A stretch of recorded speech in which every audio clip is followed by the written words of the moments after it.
what I'd like you to do is write, I don't know, 1 or 2 actions to apply that you think that through our discussions today that you're going to either apply during your performance review discussions, whether that's before, after, during, okay? And then we're going to share them. Let's go around the table. We have 15 minutes left, so I'm going to make sure everybody contributes to this conversation. 12. That clock's slow. 11. Okay, we're going to start with 1 in the room, then 1 online. Okay, start with you first, Stuart. Yep. I actually had 3 that I took away from today. I think just the good planning. I think allowing that 1.5 hours per employee. I want to use that as a benchmark. To do that. I want to plot against each team member against the ideal team member, and also use that 9 box colour just to see how things stack up, and then get some advice from HR on just how to tailor conversations for individuals. Yeah, fantastic. Great. Sorry, we better go online. Who have we got online?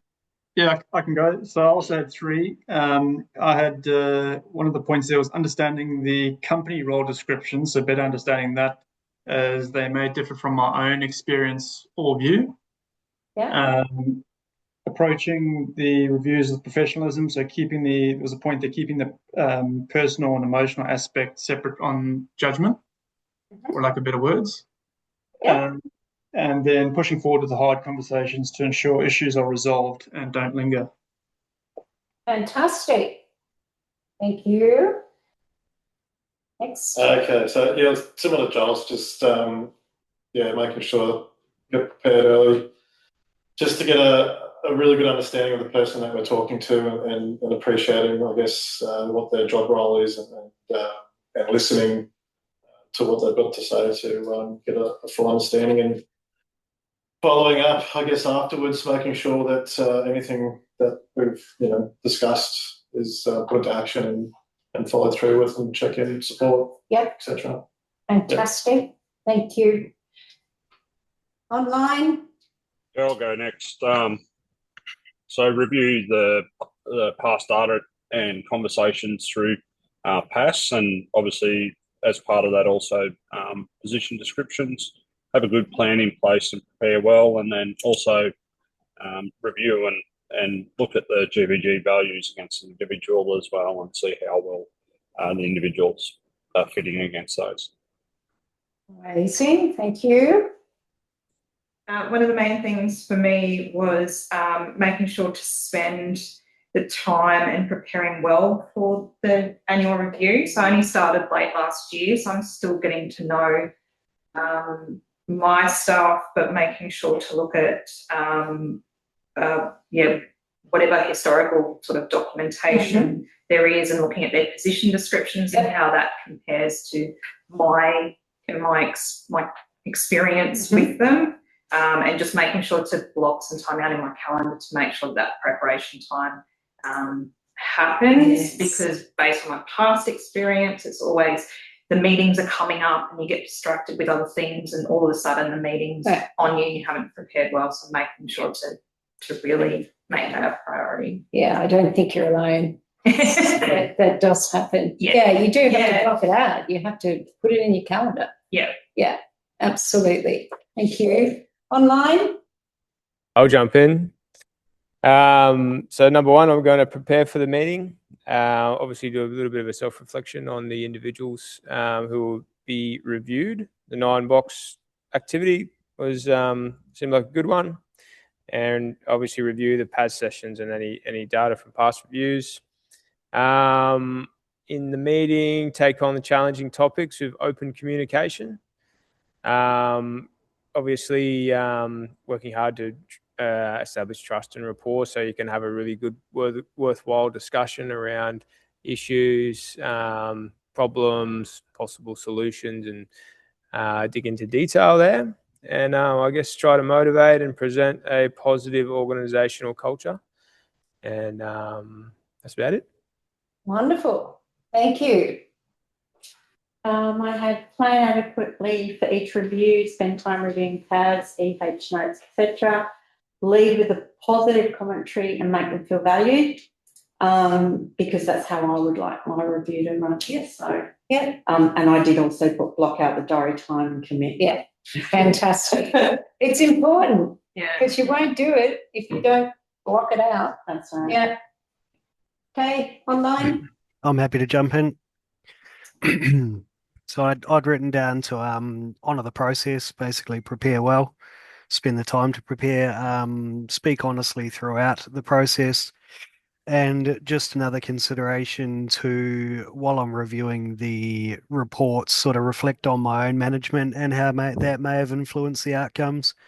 Because then not only am I sort of reflecting on their performance, but also my own, which will help build the team dynamic. Fantastic. It's a good one. Mine were prepare. You know, you don't plan, you plan to fail. So make sure you've got enough prep work. Provide constructive feedback. Don't just brush over the hard discussions. Yes. And then come away with some actions and timelines so that you can flow into your next process of PAS. Yep. To be able to follow up on some of that as well. Sounds great. Very good. Okay, online. Yeah, I'm happy to go. Pretty much like everyone else, but time aside to prepare properly. Just make sure I've got clear examples. The 9-box activity was a good exercise. I've done that before, so it was a good refresher to have that. Good. Listen, be honest, have the difficult discussions when required. Be prepared to accept criticism as a manager and take learnings from that. And that was, obviously follow up and set goals and measures for how we're going to achieve those goals moving forward. Fantastic. Okay. The key takeaway for me is just making sure I provide clear and concise linkage of performance to the requirements and expectations in the role. I think clarity there is essential in the discussions. And I think the best way to do that is preparation on my side, but also encouragement for engagement in the process by the staff member. If you're not going to get engagement, just turns into a wasted exercise. Yeah, 100%. Engagement's so important. Okay, we got anyone left online? Yeah, I'll jump. Oh, sorry. You go, Dave. No, you're right, Zoe. Go for your life. Thank you. I guess echoing what everyone else has said, prepare. So whether that's, going through role description, also going through PAS, preparing, clear and balanced examples, keep the conversation fair, focused and constructive, making the most of the time, also inviting that two-way dialogue as well. So using those open-ended questions and active listening to get, things from the employee's perspective as well. And then, follow up. So scheduling that check-in after with the PAS. So that's me. Sounds great. Excellent. I had written down one thing being committed to the preparation, as you've all said, but I'll grab on the calls as well. And I'd like to engage my team members early on, let them know that I'm going to the effort you need to also. Yeah, fantastic. Okay. I'll quickly jump in. Yeah, I'll quickly jump in and just the pre-planning is obviously something that echoes through the room. Everyone's right on top of that. So I think that's definitely the case. And just ensuring that there's a environment that you can have an open conversation with it in an informal circumstance, so that it makes it easy to get both sides of the conversation across. Fantastic. All right. I think probably the only new way is just communicating expectations for the review early, like in an email saying, review your stuff. These are the things I'm going to talk about. These are things you bring. Yeah, great. Excellent. Anyone else online? I think that's it online, is it? Or one more? There's a couple of us. Yep. Couple? Okay. I'll go. Couple. Sorry. Just in relation to the role, foster value, foster culture, support to the team, communicate the knowledge of the forward plan in office and in field, delivery of outcome, agree on the priorities to be set with the team member, mutual consultation, mutual recognition and realism. Steve. So for me, I think it's in preparing for the review is also self-reflection on myself and asking myself the questions, am I a leader that's actually worth following? Did I contribute to the difficult conversations that now need to be had? Am I guilty of the same thing that I'm about to give someone constructive criticism on? Yeah. So that I can go into that having an honest conversation with people, and just making sure that I've actually self-reflected about me as part of the team as well, not just the leader of the team. Yeah. And then also making sure that in that I'm tailoring it to the person. Some people will benefit more from a more structured conversation, and other people will benefit better from a more free-flowing conversation, and it has to work for them and their personality. Yeah. Excellent. Thank you. Okay, one more. Cool. Just me.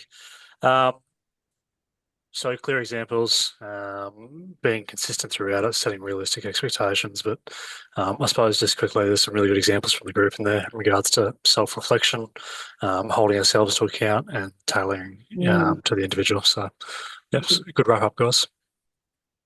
Yep. Okay, fantastic. Okay, let's record it. So you're all ready.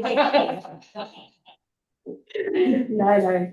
Okay, no, that's really, really good. I'm glad you've taken something away, and the purpose is to help you be equipped, be able to manage your people, to the best of your ability, and, the GVG way as well.